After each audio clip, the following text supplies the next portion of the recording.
It's walking PM. On day 43. So, to be honest, I haven't been feeling great. Kind of hitting a wall. Not seeing the gains I expected at this point, but I'm trying to focus on some other benefits. I'm trying to stay centered and motivated and not let things that I know when I look back, like I haven't been, I do the morning eating and routine, but then by the end of the night, I'm back to my old habits, and I know that. So I'm not kind of sabotaging. So I need to refocus. But here's the benefit. I am craving the walks. I am craving the morning meal. Now those are improvements. That's things that I have to just kind of say, okay, here's a new habit I formed. I could build off of that. So iteration. Start small, build big. So anyway, we'll get there. But it's from a book that many of you may know. Jim Collins, Good to Great. Hopefully I got it up here. Now, I'm not a huge fan of the book in its entirety. I see too many business people have it on their shelves and not be able to talk about what's in it.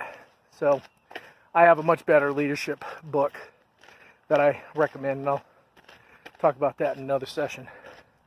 But there's one chapter in the book that is my favorite. And it's about Admiral Stockdale, who was a Vietnam POW in the Hanoi Hilton. I think it was in the same location as John McCain and many other high-profile prisoners of war. Now he later went on to become president of the Naval War College, where I finished my naval tour. He's also a vice president candidate with Ross Perot back in the 90s. But the thing about Admiral Stockdale was his time in the POW camp. He didn't screw around. The chapter, and I'm paraphrasing here because I don't recall it exactly, it's Face the Harsh Reality, the Stockdale Paradox. I'll probably have a cryon down here about it.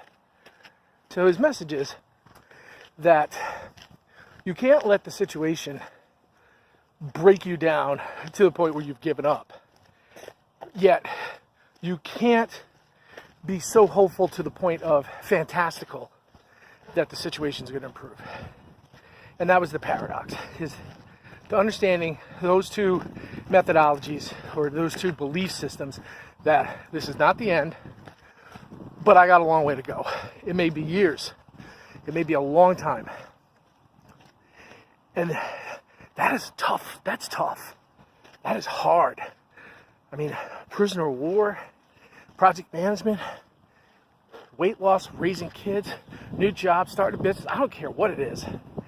That kind of mentality, you don't screw around with people like that. The people who are successful in dealing with that kind of paradox will succeed at anything because they know they're going to win the battle of time. And that's what I have to remember. That overall, I'll win the battle of time. I'm not going to win it today. I'm not going to win it tomorrow. I'm not going to win it this week. I'm not going to win it next month or maybe even this year. So remember that Stockdale Paradox. Good to great. It's a decent book to read. A lot of good messages in it, but not in its totality. But the Stockdale Paradox, okay? Face your harsh reality. Face the harsh reality. And that's where I'm at right now. No pressure, no diamonds.